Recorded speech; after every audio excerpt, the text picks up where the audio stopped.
President Trump has effectively surrendered to Putin before the negotiations have even begun. The positions that Defense Secretary Hegseth announced in Brussels, which I'm sure I'd be stunned if Trump didn't convey them directly to Putin in their phone call, constitute terms of a settlement that could have been written in the Kremlin. Wow, just surrendering before the negotiations have even done. That's pretty strong language coming from John Bolton, which is not a huge surprise. But we're going to be taking a look at this because the context of there was the announcement that Trump apparently had over an hour phone call with Vladimir Putin recently. And, you know, boy, everybody's just abuzz with what they think that's going to mean. It's sending shockwaves both throughout the United States and in Europe, especially in Europe, and maybe even more so in Kiev. But we're going to talk about that in a minute. But we have to break this down. We have back on the show Steve Jeremy, former British Commodore, and just one of the best analysts that I've seen coming out of the UK in a long time. So really happy to have you back on the show today, Steve. Yeah, great to be here, Danny, especially as we're looking at the shockwaves of yesterday. Very interesting. And, you know, and I think a lot of these shockwaves are going to come because, and part of me is quite frankly surprised at the level of surprise and shock that so many are exhibiting today. And there really is a lot of it because, look, Trump has been saying this since 2023 about what he would do with the Russia-Ukraine war. Ever since he got elected, he's been saying the same things. And then now all of a sudden he's talking to Putin and people are talking like that's a surprise. What do you make out of that? Just categorically, first of all, why so many in Europe seem to be shocked at the fact that Putin actually did, or that Trump actually did what he said he was going to do? I think it's because the higher levels of Europe, and indeed people like John Bolton, as you've just shown, are what I call believers. Ian Puddick made this point to me recently. You know, they actually believe in the political narrative. We talked 2 episodes ago, and I said that West is being driven by a political narrative and Russia by military strategy. And unfortunately, they all believe the narrative. So as it's falling apart, as it clearly is, they just find it almost impossible to accept. And yet, if you look at the thing strategically, as people like you and I and John Mearsheimer and Don McGregor all have, you know, the failure was almost obvious. I wrote I think it was in September 2022, saying that this was bound to end in disaster, and indeed it has. The question is, what do we do about that? What do we do about having a set of elites who actually are strategically, and I use this word, not an opinionated word, but they're strategically incompetent.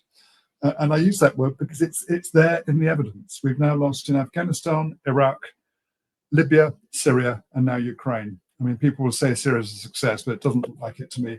So how do we deal with this failure of strategic thinking amongst our elites? Yeah, that's going to be a good question there. Yeah, and it's hard for me to.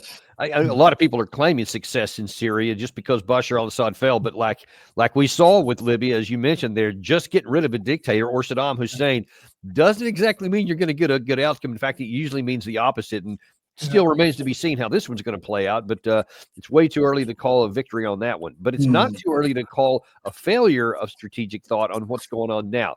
And as evidence, here's how some of the European leaders are responding. The NATO chief repeating the crucial need for Kyiv to be, quote, closely involved in any peace talks after Washington marked a 90-minute conversation between Donald Trump and Vladimir Putin as the start of negotiations. The German chancellor insisting a deal to end the war should not be imposed on Ukraine, while his defense minister expressed the regret that Mr. Trump's administration had made, quote, concessions to Moscow before talks had even started. But Pentagon Chief Pete Hegseth denied that the U.S. president had betrayed Kyiv by opening this dialogue. President Trump spoke to Ukraine's President Volodymyr Zelensky after his call with Vladimir Putin and slammed accusations that Ukraine had been excluded from direct negotiations. Well, let's take a look at several things that were mentioned in there. That you had the British defense minister saying that that Trump has made concessions to Putin so far. Based on anything that you've heard so far about these conversations and the fact that they're talking about negotiations, do you see a concession? And we'll define concession as meaning I gave something I didn't have to give away. No, I don't. And I think the reason is I thought your Gary's discussion with Larry Johnson yesterday was terrific, actually, in terms of Larry's insights. But the truth is that we don't have any levers. We don't have any sticks. That it's clear from anybody who's got a military brain on their head that actually Ukraine is losing badly despite all the NATO support.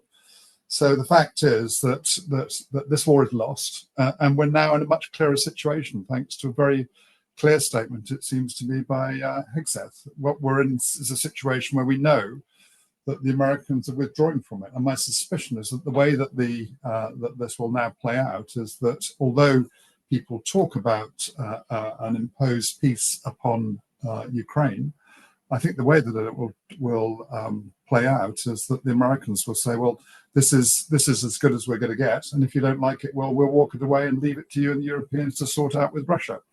And best of luck with that one. Now, I want to ask you, one of the other accusations in that is that Ukraine is being left out of the discussions here. Now, I'm going to, here in a little while, we're going to get to a couple of comments just out of Ukraine just within the last hours, and one of them just right before we came on the show here. I'll get to that in a minute. But first of all, just kind of, how do you view, in light of all that's happened for 3 years now, and you have Trump enter into this discussions and starting now publicly this discussion with Putin, how much should Ukraine be involved in the negotiations, and how much should they be sidelined? I don't think it's so much a question of sideline. It's just a question of understanding the balance of power. And the balance of power lies with Russia. So the only other country which has the capacity to actually have a meaningful dialogue with Russia based on balance of power is America. I mean, the United States. And even the United States, as we've talked about in the past, isn't in a position to impose a peace. So I think what we've heard from Zelensky, I doubt that it's shared amongst the Ukrainian people, is a set of conditions that they see as equitable for them, which are simply unachievable. Yeah, we as NATO forces and America and all the US, all the UK and everybody else put together could not deliver those conditions. So let's just get realistic about this. This is now real politic playing out in the way that so many of us voices in the wilderness predicted. So it's not so much a question of Ukraine being sidelined, it's a question of understanding where the balance of power is and who's going to make the decisions. It was going to be between Russia and America. And of course, the Europeans will want some input. And of course, the Ukrainians will want some input. But if America walks away, then what happens? You know, that's what I would imagine that the American deal will be with the Ukrainians and the Europeans. And Gary, can I get you to bring that CNN headline you just had up there back up? Because I think that really escalates something and really puts on full display, I think, part of the problem here. And you've mentioned about the unwillingness to be recognizing reality and the strategic malpractice or incompetence, I think you used here. When you see that headline up there, it said that that Putin has been waiting for this moment for 3 years, as Zelensky is left out in the cold. That implies and that if only Biden had been in office, or if Kamala Harris had won, then this moment would have passed and that Putin would have been foiled or something. But that also implies that he couldn't do anything forward. Do you believe, or rather, better question, how do you view what Putin has or hasn't been waiting on in terms of what's going to happen here in talking with Trump? I mean, Putin's been waiting to have somebody to talk to. And at last, he's got somebody to talk to. And we know that he was open, and the Russians were open to conversations almost immediately as the special military operation began. And we know that we got to Istanbul and positions where the Ukrainian foreign minister had signed and were ready to go. But of course, they were persuaded not to, foolishly, as events have transpired. So the Russians have been open to negotiations from the very start of this. What's terribly interesting, of course, and I think I've mentioned this before, but it bears repeating, is that actually every time that we refuse to negotiate, then the conditions that we're offered next time round get worse. So, you know, originally it was just the Donbass. Then it's been the four areas, including Zaporizhzhia. I've forgotten the two names, Gary, Lyshenko and Zaporizhzhia. And as the Russians have moved forward like a steamroller, and so we're being offered less and less. And of course, we're being offered less and less because the Russians are there to actually ensure their security. And if we're not prepared to negotiate with them, then what can they do other than to continue to work to ensure their security militarily? And as we can see, they're doing that extremely effectively. Yeah, and we had in that opening statement there from Bolton, he mentioned that Hegseth had been talking in Brussels, and earlier today he added an additional comment there, and he was having a press conference. At this press conference, one of the reporters asked him, basically kind of echoing what Ben Wallace had said, that accusing Hegseth and the United States of betraying Ukraine. You see, this is Ben Wallace has said here that this proves to have entered an era of grave danger. And the subhead there, he said, Putin will be rewarded and we will have more war. So he's claiming that right there. Let me show you what Hegseth said in response. Military strength to take what they want. Well, that's your language, not mine. Certainly not a betrayal. As I said to our allies yesterday, we recognize the incredible commitment that has been made over many years. And no country, as the President Trump has pointed out, has made a larger commitment to the Ukrainian mission than the United States of America, north of $300 billion. So the United States has invested in stabilizing those front lines after the aggression of Russia. There is no betrayal there. There is a recognition that the whole world and the United States is invested and interested in peace, a negotiated peace. As President Trump has said, stopping the killing. And so that will require both sides recognizing things they don't want to. That's why I think the world is fortunate to have President Trump. Only he at this moment could convene the powers that be to bring peace, and that's a welcome sign. My job as the defense secretary, working alongside NATO, is to ensure that the defense capabilities of this alliance are as strong and robust as possible to deter any future aggression on the continent. That's our role, to be leaders in NATO, and that's what we'll continue to do. Thank you very much. Now, I found it really noteworthy there that Hegseth said it's not a betrayal, it's a recognition of reality and the desire to have a peace, which he described as stopping the killing, which I think it signals something important, that he's saying these negotiations, it ain't going to be pretty for Ukraine. To your point there, we had some opportunities where it would have been less bad, and every time we offloaded the opportunity for peace, we incur a greater cost for Ukraine, and then the next chance it's going to be higher. This one is the highest that we've had so far, and it sounds like that Trump is ready to say, we want to stop the killing, not get something great for Ukraine. How do you read it? Yeah, no, I agree. I actually welcome this statement, and I welcomed it for two reasons. Firstly, it was clear and everybody knew whether, but also it was realistic. And this is at last is what we need. There's some very interesting subtleties coming out of that statement. But going to Ben Wallace's point, the people who betrayed the Ukrainians were NATO and everybody who were what I call the expansionists, who felt that they can continue expanding without listening to the Russians and how they felt about this expansion. As we've said, this has been going on since 1996, and some of the greatest strategic thinkers in the West have argued against it and passionately against it, but there's been a willful disregard to listen to them and to listen to the Russians, and here we are. So the people who betrayed Ukraine are those in NATO and those in the West who've actually continued with NATO expansion without taking any account of the legitimate security interests of Russia. And this started in 2014 and even further back, even as far back as 1996. So I think Ben Wallace could not be more wrong.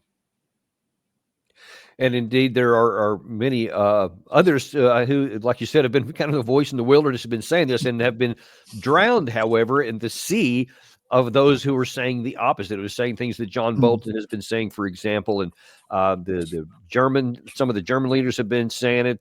Certainly, France has been one of the leading architects of that too. But I think that one of the other comments that Hegseth said there, which might be a little optimistic for NATO, is that he didn't just say, "Hey, you're on your own. We're hitting the exits here."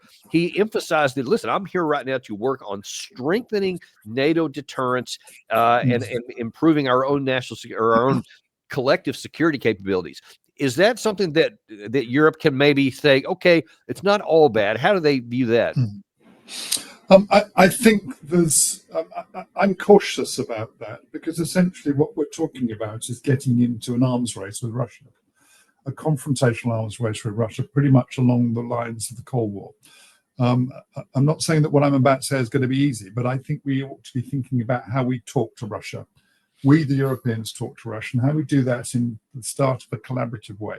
I've been thinking a lot about the Peace of Westphalia and how Europeans managed to get from 30 years wars and 80 years wars into finally a peace which was enduring. And I think the great danger is that we focus too much on just bringing this conflict to a conclusion, which is stopping the killing, without really thinking about the security architecture in Europe. I mean, to me, one of the casualties of what Pete Hegseth was saying is NATO, and quite right too, because NATO, as I've set out earlier, is something of a paper tiger. And I'm not alone in this. I was surprised how much in our commentary, when you and I last talked about that, how many people were supportive and sort of relieved that somebody was saying this.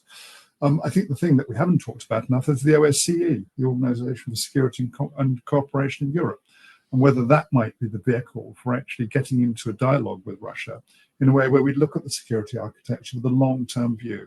Now, if we just turn this into a frozen conflict, then the next thing you know, we'll all be into an arms race. It's an arms race that Europe can't afford. We'll all be into an arms race, and we'll get into a situation of more confrontational security.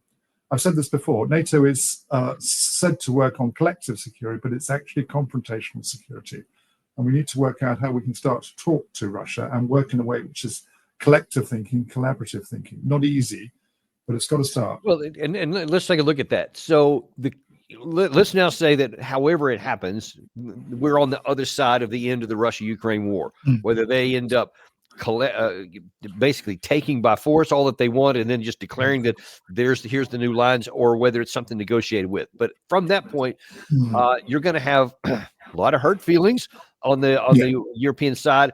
On the Eastern European side, you're going to have a great fears, because even though we can argue all day long that Russia doesn't have an interest in becoming like a modern day Hitler and just conquering Europe, they're going to believe that. And so they're going to want to strengthen their security too. And they're going to view Russia, many of them anyway, as an existential threat, et cetera. How do you, I don't know if convince is the right word, but how do you move Europe in a position to where it does what you suggest, which is to work on non-military means to achieve security at a lower cost?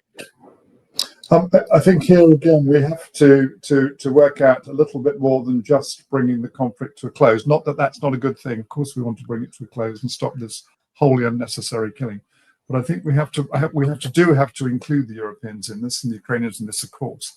But we have to do it in a way which we're actually starting to think about what I think is the critical long-term objective of what we should do, which is a security architecture in Europe which gives a sustainable peace over the long term. The last thing we want to do is get ourselves into a situation where we're simply frozen the conflict, as I've said. I think that can be done in a number of ways. I think it can be done initially through dialogue, and that's got to be dialogue between all of the parties in this. And that dialogue might not necessarily be about peace in Ukraine, but about what that architecture might look like. And again, I keep coming back to the OSCE, but it was the OSCE which actually was the one which was reporting on the Donbass back in 2014 through to 2022, and reporting about the way in which the Ukrainians were actually had caused so many casualties in the Donbass through offensive action. And the great thing about the OSCE, of course, is Russia is part of the OSCE. So an OSCE which was rejuvenated and in which we were prepared all to invest and accept that there are going to be some very difficult conversations, feels to me much better than anybody who's talking about inflating or trying to rebuild NATO, which I've said before, I think is impossible. I think we've lost the race already. And what can be done then to assuage, any Europeans, much less the Eastern Europeans who are closer to Russia, that there is a better way than just getting into a new arms race? Well, a good question. I would like to think that part of it is money. Arms races are expensive. I think I looked at our statistics of what we were spending in about 1985, coming towards the end of the Cold War, and in Britain it was about 6.5% of GDP. That's a significant amount of money, and so 6.5% of GDP means that 4.5% of GDP spending has to come from somewhere else. Where is that going to be? Is it going to be health? Is it going to be education? Is it going to be law and order? Is it going to be the arts? It'll have to come from somewhere. Or is it even worse, going to be in future investment in key areas such as the food systems and the energy systems? So this isn't a sort of a situation where we can just decide to spend and do that. And not least of all, because when you look at the Russian economy, it's actually doing pretty well. Yeah, that's I mean, sometimes you just got to use whatever leverage you have to hopefully you can get something that's going to make some sense. I want to get to another issue here. Gary showed on the screen just a second ago a current Washington Post headline that talks about how there was alarm in Europe and shock in Ukraine at this phone call with Trump. And that kind of echoes something that was in the BBC, I think, this morning. Yeah, if you can throw that one up on there, it kind of has me puzzled and head scratching right now. No, not that one, Gary. That's the Russian response. I'm looking for the BBC one. Not that one. That's Telegraph. There we go. The BBC one. There is it. Europe caught by Trump's Russia is caught out by surprise. And in this, it says that after frantic 24 hours U.S. declarations, there has been a tangible sense that European leaders have been caught by surprise, that they now fear being bypassed on any potential Ukraine deal and being deprived of a voice on future European security. I just don't understand how the German, you saw Baerbock, says that this call was very much out of the blue. And I got to say, how can anyone in Europe say that they were caught by surprise or out of the blue when everybody in the United States anyway has been talking openly about Trump getting ready to talk to Putin? This has like been long overdue, much less a surprise. Yet here's what they say. What do you make of that? I think the thing that's caught them by surprise is not that Putin and Trump have been talking. I mean, everybody should welcome that, diplomacy at last after 3 years. I think what's caught them by surprise is the clarity of what Pete Hegseth said. We're talking about him making it clear that the realities on the ground are a key part of any negotiation, or probably the Americans are out. We're talking about no NATO guarantee, or probably the Americans are out. We're talking about no US forces involved in peacekeeping, even if that was a good idea, or probably the Americans are out. And we're talking about anything that's done in the territory of Ukraine not being a NATO operation. And I think that's absolutely clear. And suddenly we now see that the Europeans are going to have to think very carefully about this, because essentially what Hegseth is saying, I'm sure it's the Trump doctrine, if you like, that actually this is now going down the priority list in America. And if you don't like what we're saying, then we're going to leave it to you to sort out. And I don't like the look of that personally. I mean, I think I would put, and you will know better, Gary, but I would put Europe and the Ukraine war about number 5 on America's priority list. First, of course, is America itself. The second, I would imagine, is the subject to the AIPAC and the Israel lobby, is the Israeli war. The third, I would say, is either China or the Americas themselves and what's going on in Southern America, in America's new sphere of influence. And right down at the bottom, number 5 is Europe. So I think we better get used to this. And I think it's also a good thing for us to get used to this, because actually being in a situation where we're always essentially, and I've heard this term used so often, we're always the vassals so much to doing what America or whatever American foreign policy wants, is something that hasn't done Europe any good. And I don't think it's done America any good either. Yeah, I certainly wouldn't argue with that. And I'm wondering this comment I've mentioned a couple of times about betrayal by Ben Wallace. This is also one that is a bit puzzling to me as well, because again, since Trump, number one, everybody knew that there was a decent shot that he could have won before, and that was always going to be, the numbers were very, very close heading into the election anyway. So everybody should already have known that there was a real issue, that if Trump wins, there's going to be a sea change difference in the America's foreign policy. But then once November happened, the election was decided. Then everyone should then have been already starting to change their mentality to understand that Trump's coming in. And yet Ben Wallace writes this, and he's echoing what many across Europe are saying, is that, this is a betrayal, implying that he's still in the Biden era mindset and hasn't changed any, and is surprised by this. He can't genuinely be surprised. So what is the comments, whether it's Ben Wallace or the German Minister of Foreign Affairs or Defense Minister have been saying things? What is their intent by saying these things? Do they think that Trump is going to read these and go, oh, wow, is that what they think? Well, I guess I better change my mind. Because if they don't, then you have to think, then they're putting themselves more at contradiction with the American administration, and we don't seem to be buckling to what they're saying. I think there's no chance of you battling, and I don't think you should. I mean, some of us, you and me and others, of the voices in the wilderness, the realist voices in the wilderness, who are not the expansionists, as far as we're concerned, at last.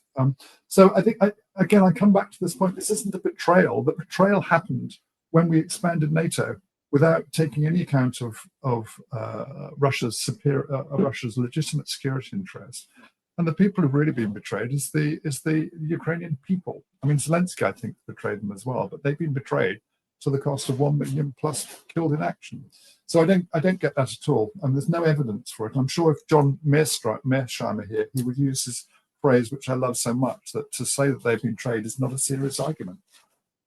We the people who betrayed, and it's about time that we accepted this. The truth is that we've been defeated. And I think the sooner we own up to that and recognize it and stop this ridiculous political narrative that this is all started on in February or March of 2022 with Russia's unprovoked. I mean, it could not have been more unprovoked and more signposted. But as long as we keep that narrative going, then we'll be unable to confront the facts on the ground. So the sooner that we get used to that, and the best thing that we can do is to actually look ourselves in the face and say, you know what? We made a massive mistake here, and it's about time we took ownership of it. And I'd love to see that amongst our politicians. Whether I will or not, we'll watch that. Whether you and I will live to see that is a very much an open question. But wow, do I ever? You might, I won't. Because so far the reaction, as Gary keeps popping headline after headline, is nobody's moving in that direction right now. And that's one of the things I've worried about with Trump coming in. Whenever he started these negotiations, is that these were as predictable as the sun coming up in the morning, that he's going to be accused of betrayal and all this kind of stuff. But that exposes to me that the real danger, and this is my view here, is that if the mentality of the overarching elite in the West writ large still believes these things, and I think you said it earlier in the show, I think you're right, that some are believers. They actually believe these things in contradiction to what is observed on the ground. And if you keep holding those views, then you're going to keep taking policy views that also contradict things that are reality on the ground. And can we get mentally, and I'd like your view on this, how do you think we can get to a position mentally where we acknowledge that our policies failed? Yeah. Well, I think whether we get there mentally, slowly or quickly, what's going to happen is the longer it takes us, then the worse the negotiated settlement will be.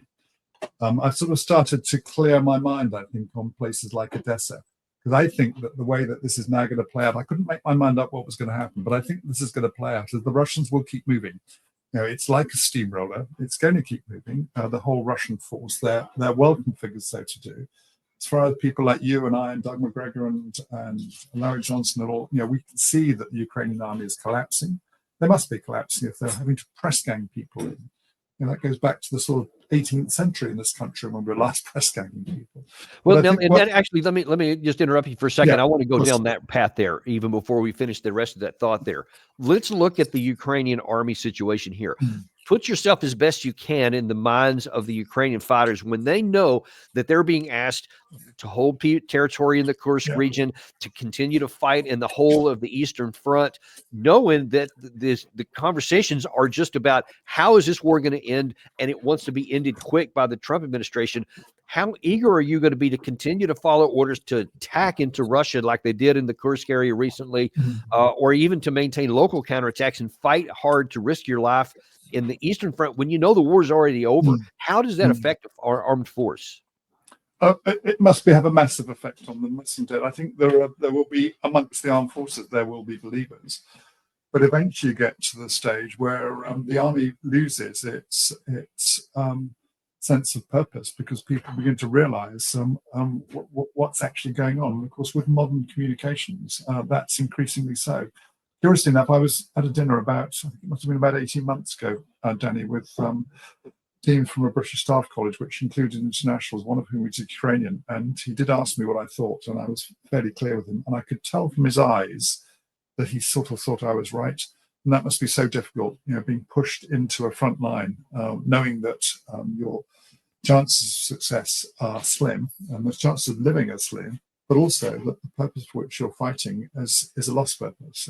It's over. So I think, again, I fear for people in the Ukrainian army who have been sacrificed because of the results of not only Zelensky's decisions, but also those who are the true believers in the neocons, the neolibs, on both sides of the Atlantic, of which John Bolton, I'm afraid, says one. Let me just jump back on that again. Yeah. And this headline that Gary's showing right here, this has just popped up here within the last few hours, I think, here, is that the Ukrainian defense minister, we will be a NATO country.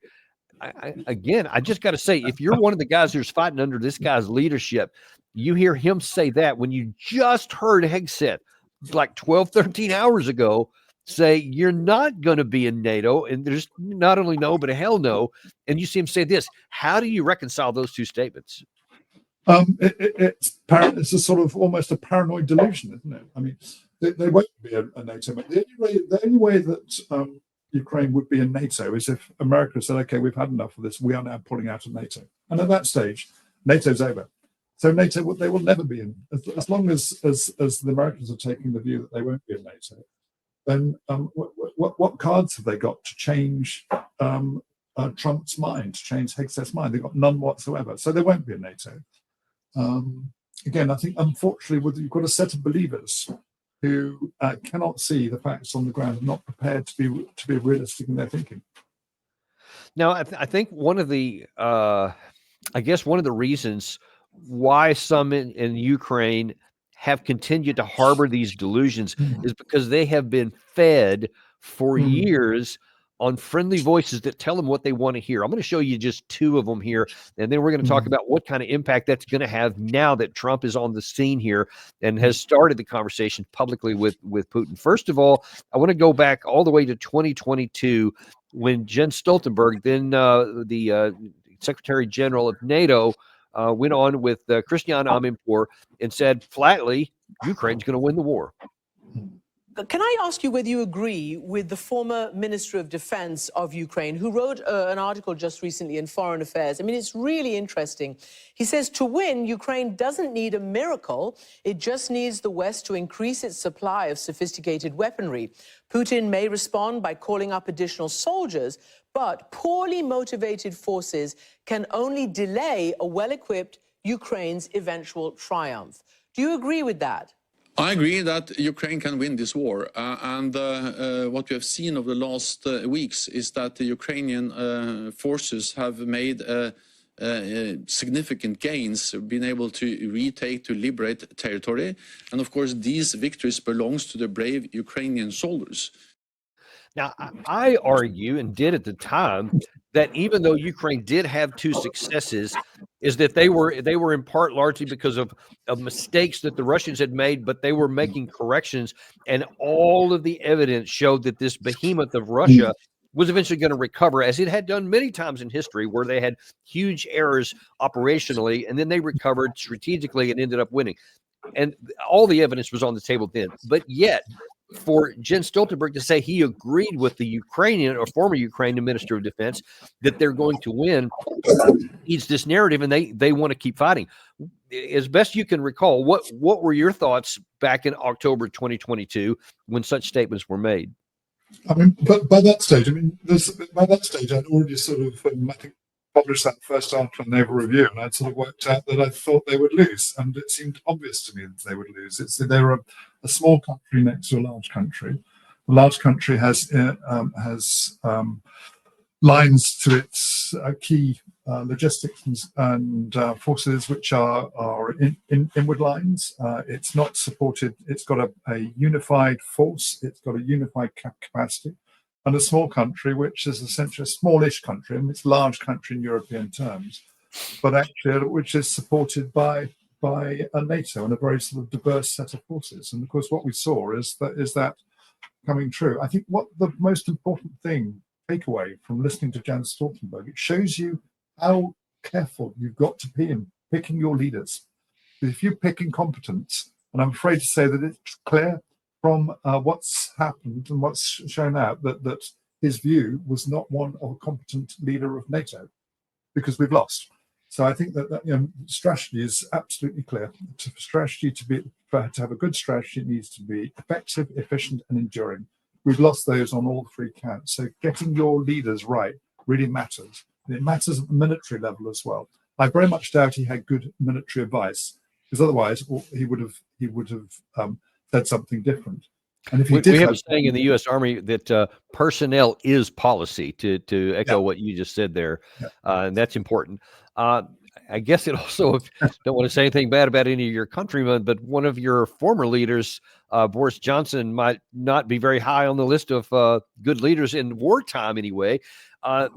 This is, I'm going to show you a clip here that also fed the Ukrainian desire to keep fighting. This is going to come, and the context is really important here.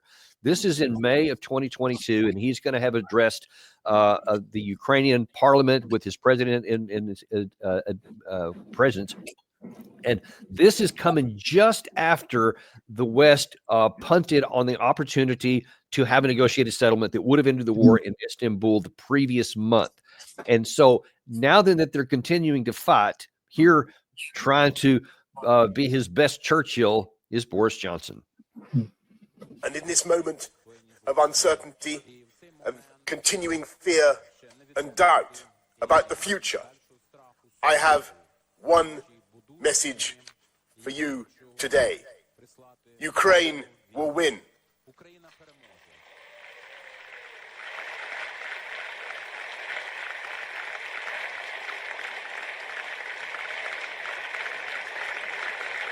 Ukraine will be free. You have exploded the myth of Putin's invincibility, and you've written one of the most glorious chapters in military history and in the life of your country.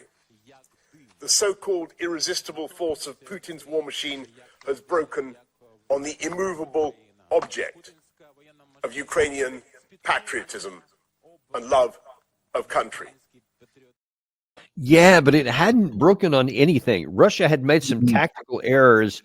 You could even say operational errors, but it was evident at the time that all of those fundamentals still existed on the Russian side. And when you have him making a statement like this, obviously you saw all the collapse, and certainly people in Ukraine, probably the fighters, said, okay, well, if UK, where Churchill actually came from, if he's saying this kind of stuff, then it must be true. So they're going to continue fighting, and many others in the West followed that leadership. What was the result of that?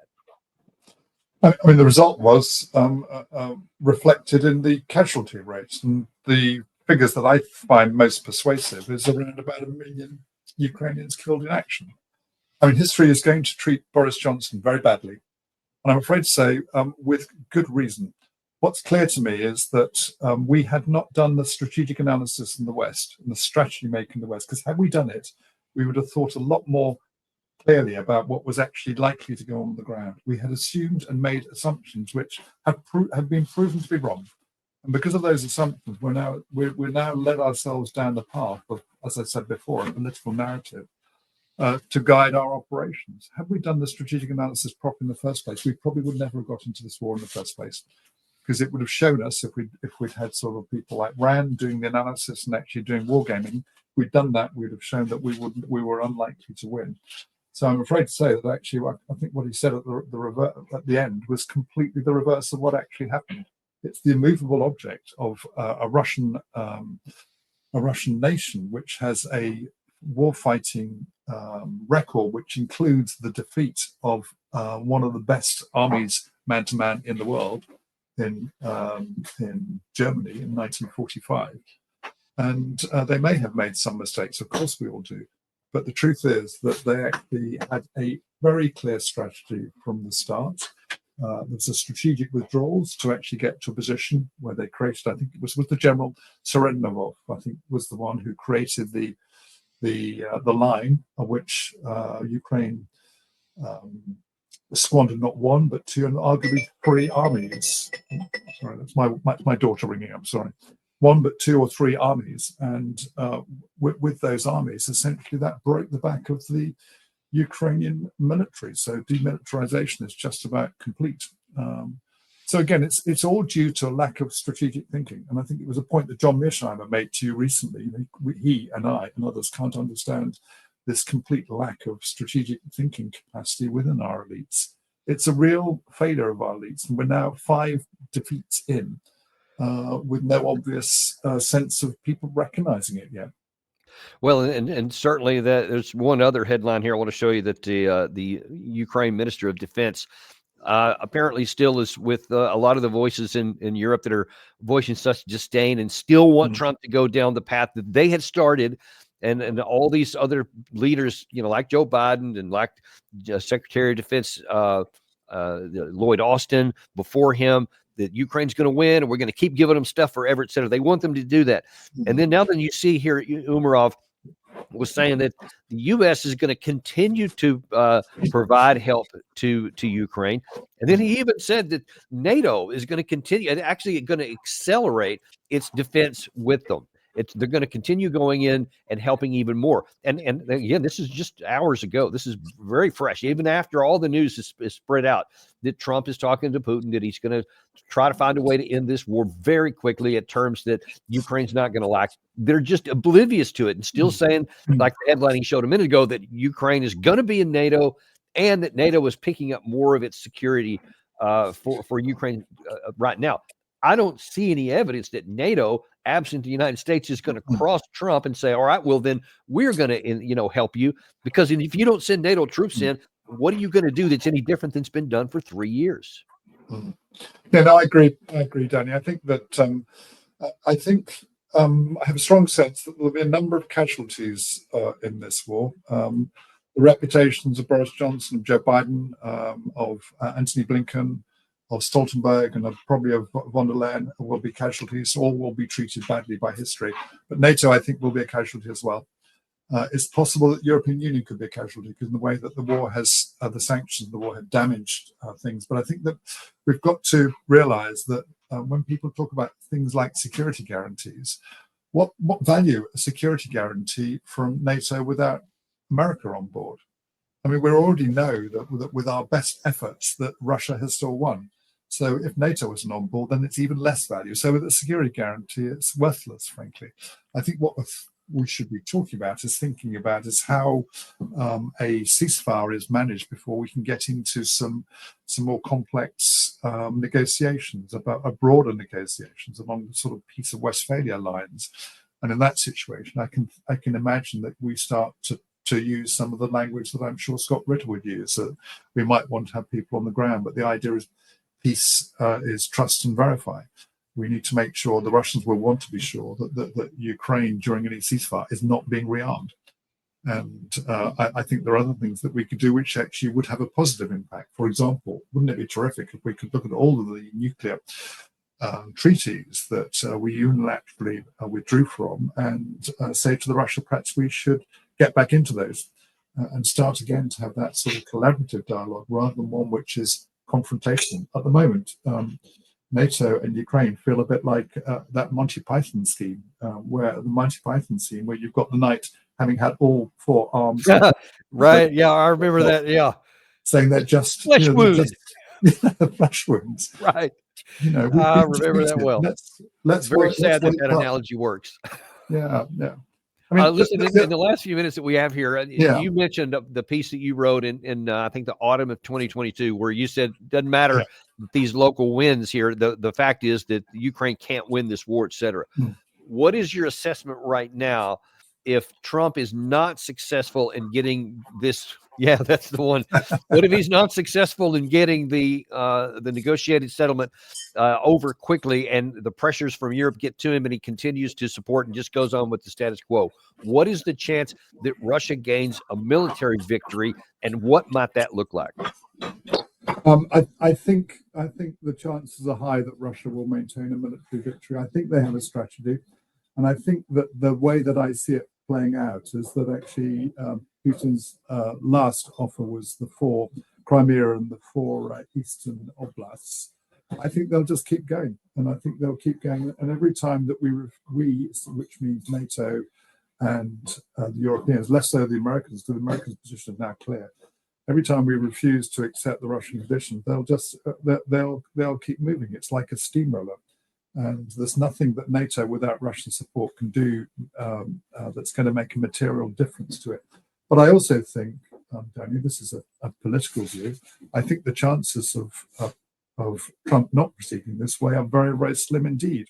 We know that that Europe is now right down on number 5 on his priority list. But also, it's in his political interest, surely, to close this war down or get out as quickly as possible. I mean, the fact is that at the moment, the reasons or the reason the war happened was because of not only Boris Johnson, not only those in NATO, but also Biden and the Biden administration.